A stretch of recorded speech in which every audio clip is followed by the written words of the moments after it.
So in this video I want to talk a little bit about where you go delivery-wise when you've learned all the basics and you've laid down the fundamentals and people aren't having to get after you about your enunciation or your eye contact or your projection or any of those individual elements anymore. And I have a few principles that if you'll think about them and start to work them into your practice, I think you can find that your delivery will take the leap to the next level. And the first of those principles is that variety is not only for pitch.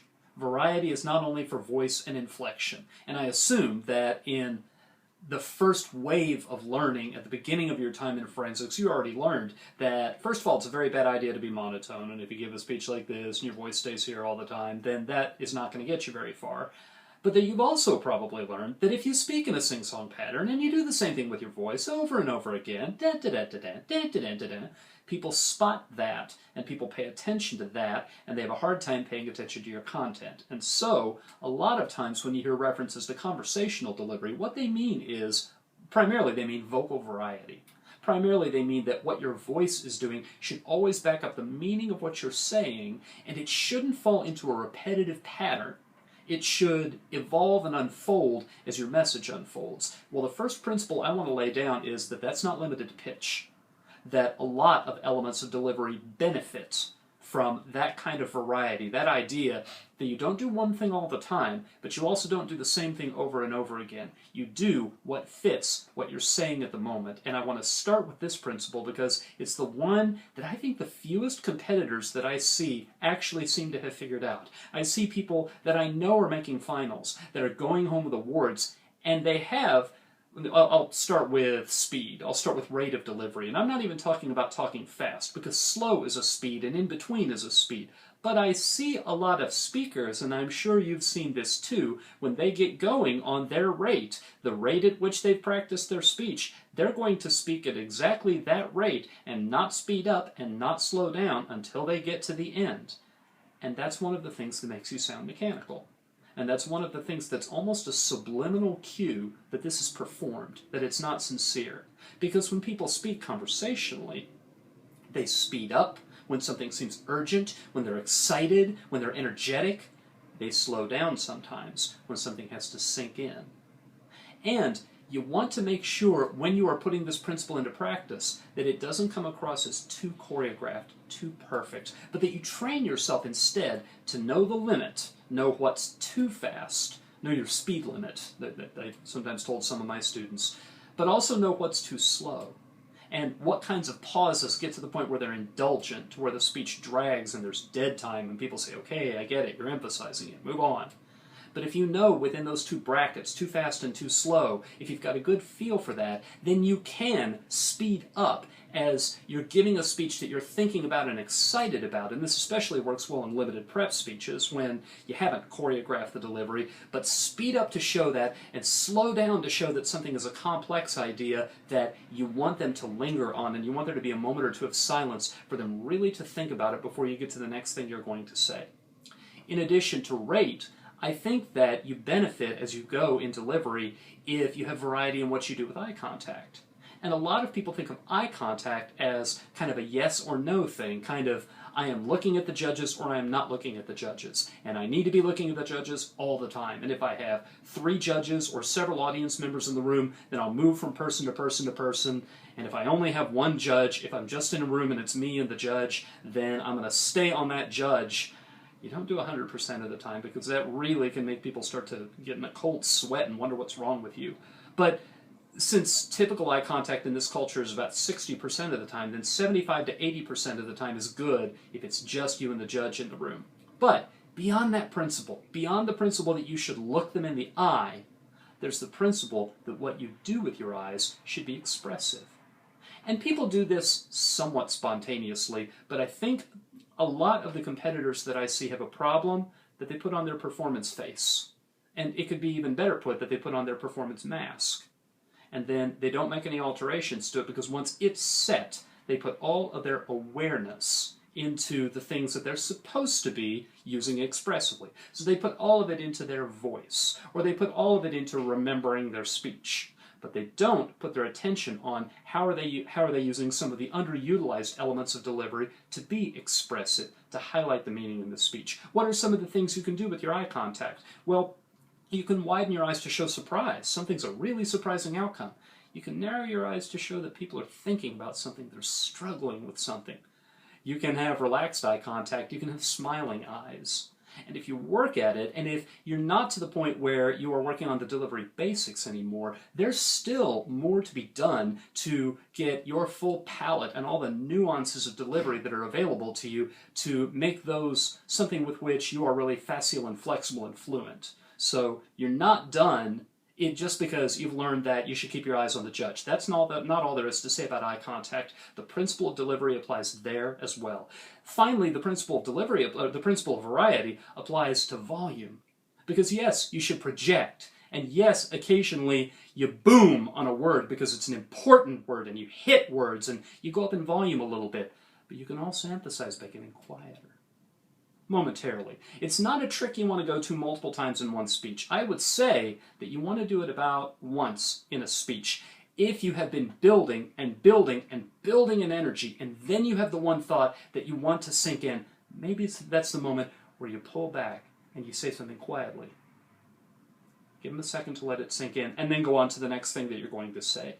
A principle that I've talked with my team members about over and over again over the years, mostly having to do with interp actually, is always be emotionally, affectively, as far as the quality of the energy of your performance, always be on your way from somewhere to somewhere. Never be stuck doing one thing. Never be boring. And that's not a bad principle to apply to delivery in limited preps platforms and even in debate as well. Have a build in there somewhere, or be coming down off a build, but have in mind where the next one is going to come in. Build your intensity, build your urgency, get to a peak, and then pull back. And let them process and digest what you just did as you continue to talk, but accommodate. Make allowances for the fact that that is what they are doing. And use some of the underutilized elements, variety in some of the underutilized elements to accomplish that. Now, another principle is that when you get past learning the basics, really you cannot manipulate, or should not, you don't do your best job of manipulating your delivery just by making cosmetic changes on the outside, just by adjusting one variable. Look at the judge more is not that helpful when you are no longer a beginner. Instead, your delivery needs to come from all the way down in the inside of you. And one of the ways that you do this is you pick, for platforms, you really have no excuse. For platforms, you should be writing on topics that you care deeply about, to where the elements of delivery just come flooding out of you because all they are the outward expression of how you feel to be able to talk about this topic with a captive audience who have to sit there and listen to you without interrupting. Now that's more challenging when you do limited preps and you draw a topic. But I have a little secret for you. One of the least appreciated benefits of forensics is if you stick around forensics and if you apply yourself to climbing up to a level of excellence in forensics, one of the takeaways, one of the skills that you will then be able to use throughout your life is lightning fast attitude checks. You will discover new issues, new controversies, new problems that honestly are brand new to you, and up until you learned about them, you treated them as something not terribly important. And then, under time pressure, having to work fast, you'll learn to recognize what is important. And when you can do that, the earlier you can do that about an impromptu topic you've just drawn, about an extemp topic you've just drawn. And one of the steps in preparing, if you can train yourself, okay, why does this matter? Think for a minute, think analytically, think critically. Why does this matter? Not only can I say, oh, this is significant because, but to myself. I can do a little self-talking, and I can believe this is urgent. I need to give this speech. When I drew this speech, the apostles cast lots to choose the disciple to replace Judas. When I introduce some randomness into it, especially if I ask for God's help, God, give me a topic that you want me to speak on, and then send me to speak. And when I can recognize in this that this is something that the audience needs to hear about, then some of the elements of excellence that can come out of your delivery, they're not a matter of, okay, I know I need to tweak my voice. I know I need to tweak my inflection. I need to mess with my projection and take the energy up a little bit. Instead, you treat all of your delivery comes together as the outward expression of what you see as the importance of the message that you're delivering. The final thing that I would say, this is kind of a big idea behind. This is kind of a big idea that if you can internalize it and if you can really see it clearly in your imagination, it can help you take big strides forward with your delivery. And that is, imagine that you get to have a conversation with someone that you really, really respect. I hate to use the word idolize because of what's at the root of it, but someone who would just make you kind of weak in the knees. And I don't mean a pop culture person, I don't mean an actor or a singer, but I mean someone who you're in awe of them because because of their accomplishments. Just for the thought experiment, let's say you're way into apologetics and your very favorite apologetician is C.S. Lewis, and you get to have about an hour's conversation with C.S. Lewis. There was a drawing, you won a lunch with him, he's come ready to talk with you about anything that interests you in the field of apologetics, and you are informed about the field, you know a lot about it, and you're looking forward to the conversation, but you want very badly for him to think well of you. Now, what would you do in that situation? What you would not do is you would not slot yourself into your mechanical forensics delivery. You would not put on your proper forensics face. You would not treat it like you were an engine running. Which, watch people when they give impromptus, when they give extemp speeches, and you'll see lots and lots of people who hit their speed, hit their projection, and they keep it homogeneous at one level after that, and there's no life in it.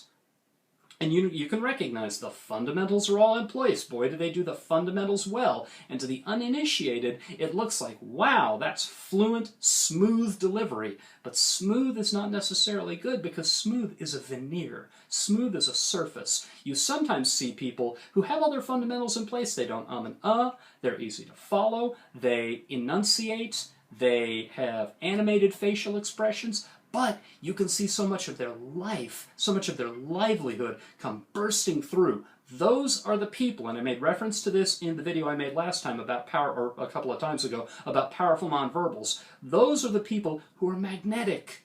Those are the people who are charismatic. So, when you practice your platform, when you're doing practice extemps, when you're doing real limited preps, you are speaking to someone whom you respect enormously in your imagination, and you're having a conversation, and this is just one long conversational turn. This person has asked you, well, explain that viewpoint, that's interesting. Tell me how you arrived at that conclusion, and then I'll react to it. And then you would gather yourself, and conversationally you would talk through the thought. Not necessarily with notes in front of you, you would talk through the thought. And if you think about how you would conduct yourself and how that is different from how possibly you are delivering the speeches that you give at tournaments, then that gives you some signposts to point the way for how you can go from being an advanced beginner, how you can go from having intermediate delivery and to move on to have delivery that'll take you to the next level. So, give those principles a little bit of an opportunity, and best of luck to you.